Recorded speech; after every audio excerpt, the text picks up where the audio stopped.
Karena ternyata kita sudah tidak sabar untuk mencari tahu seperti apa. Kita juga kayak terakhir kali udah cukup lama nih nih ngobrol bareng sama Haris Fadil ya. Ya. Langsung saja selamat sore Haris. Selamat sore Mas Haris. Assalamualaikum. Waalaikumsalam. Selamat siang waktu Arab Saudi. Selamat siang. Coba kita konfirmasi ya. Benar nggak ini hari Arafah sekarang di sana? Ya, benar sekali. Ini adalah hari Arafah. Saat ini saya bersama seluruh jemaah haji Indonesia sedang berada di Arafah untuk melaksanakan wukuf sebagai salah satu rukun haji. Jadi ini adalah hal yang harus dikerjakan oleh seluruh jemaah haji. Jika tidak dikerjakan, hajinya tidak sah. Oke. Jadi wukuf itu berkumpul dan berdoa gitu ya sampai the end of the day hari ini juga gitu. Sebelum akhirnya nanti berpindah lagi ya Mas ya. Berarti ini belum. Ya, benar. Jadi wukuf itu dimulai nanti saat habis sholat zuhur ya. Kita kalau di sekitar 12.30. Dimulainya di awal khotbah wukuf. Terus wukuf itu sendiri sebenarnya cuma berdiam diri, terus sambil berdoa, memohon ampunan,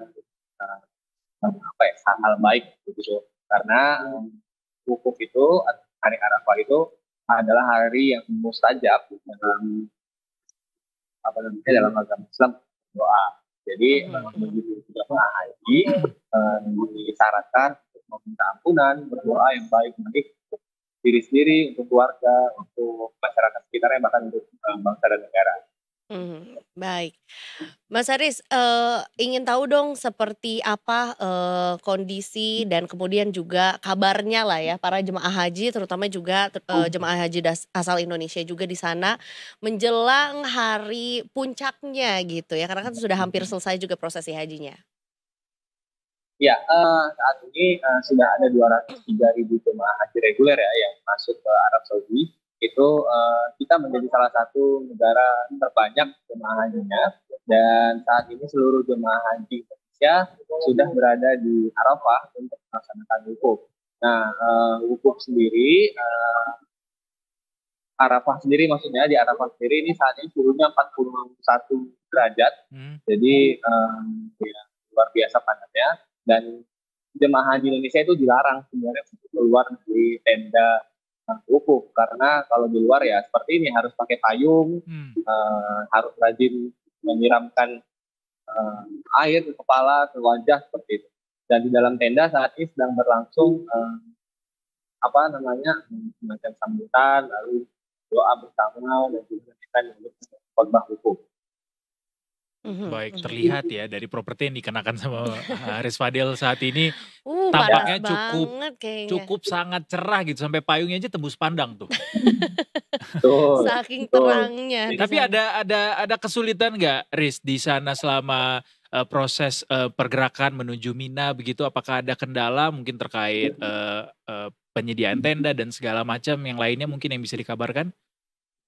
Ya, kalau untuk kendala sendiri sebenarnya lebih ke yang normal ketika ada satu lokasi itu dipadati oleh sekitar 1 juta lebih orang. Wow. Jadi kan ada kemacetan, ada antrean masuk, apalagi Saudi tahun ini membuat kebijakan pengetatan yang luar biasa. Jadi tadi malam ketika dalam perjalanan dari kota Mekah ke Arafah itu tidak-tidaknya ada sekitar 3 atau 4 kali checkpoint. Jadi setiap checkpoint itu polisi akan memberhentikan bus, mengecek kelengkapan dokumen jemaah, menuju kartu masuk ataupun yang lain-lainnya. Jadi itu cukup membuat perjalanan bertambah waktunya jadi lebih lama, sehingga bus-bus yang harusnya bisa lebih cepat ketika menjemput lalu mengantar lagi lalu menjemput lagi jemaah itu harus menunggu waktu.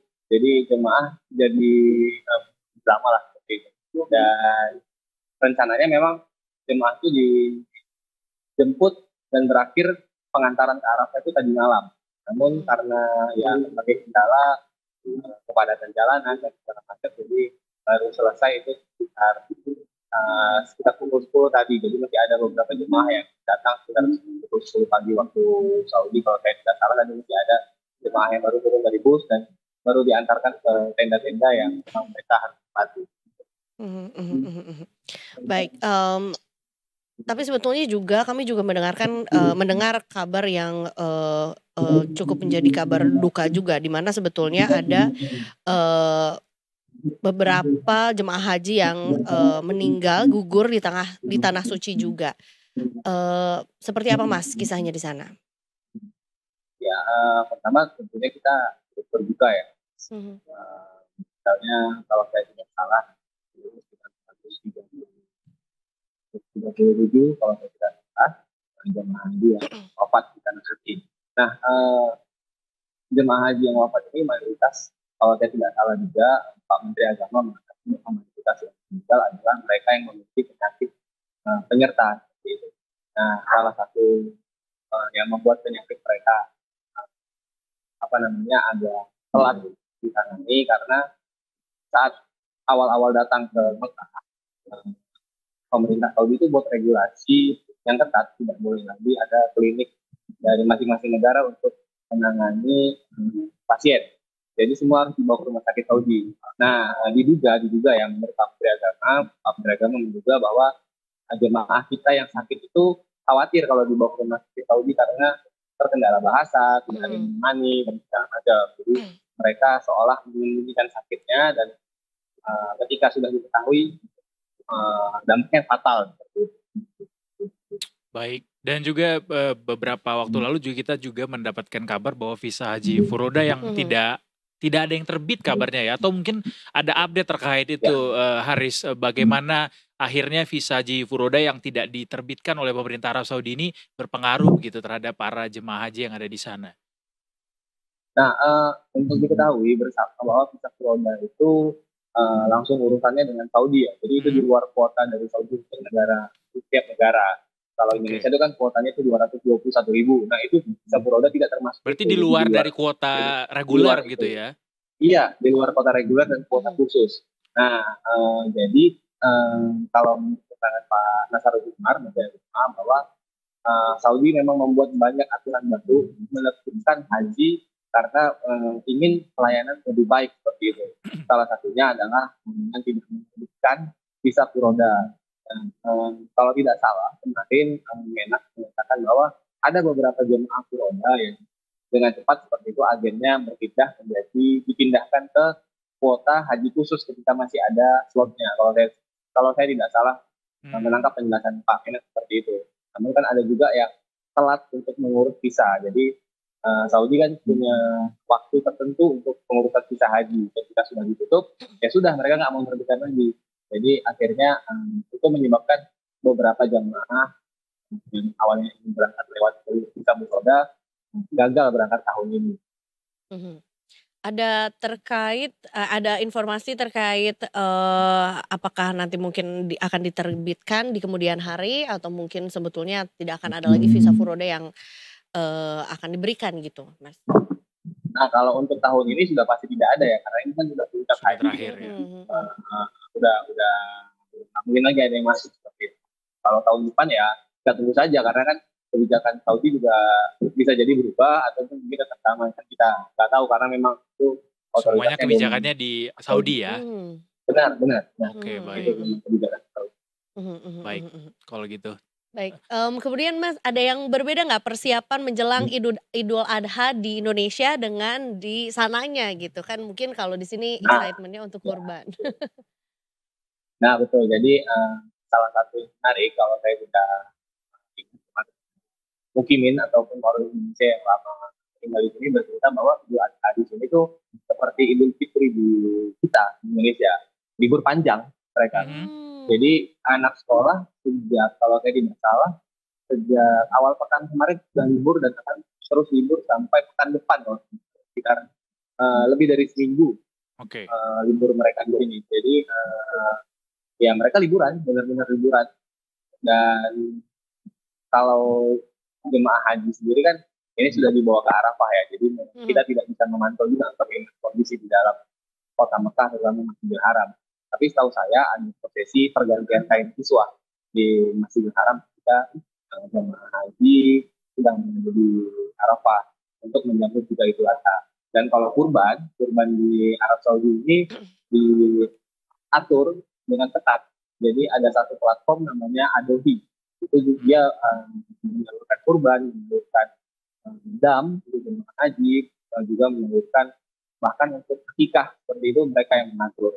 Jadi di luar itu dianggap ilegal dan tidak boleh demi tertib dan sesuai syariat. Siap. Ini kita juga lihat beberapa orang yang berada di belakang Haris Fadil tampak cukup strong ya, dengan tanpa pelindung apapun keluar dari tenda. Jadi kalau mau lihat nih lagi ada bapak-bapak yang mereka biasa aja di sini. Jadi kalau warlock ya beda.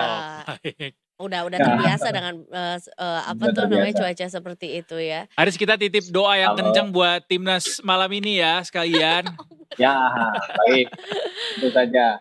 Dan tentunya juga terima kasih sudah melaporkan juga. Mudah-mudahan juga dilancarkan untuk seluruh jemaah haji Indonesia juga yang lagi ada di sana.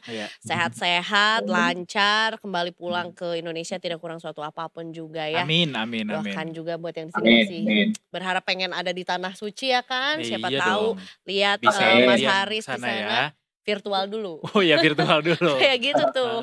Atau ada mungkin nanti malam rencana untuk nobar timnas dari sana? Nggak ada?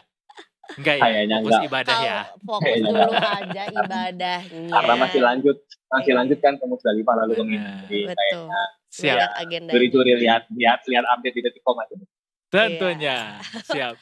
Baiklah kalau gitu, terima kasih banyak Mas Haris Fadil yang melaporkan langsung dari Tanah Suci ya. Terima kasih. Assalamualaikum warahmatullahi wabarakatuh. Waalaikumsalam.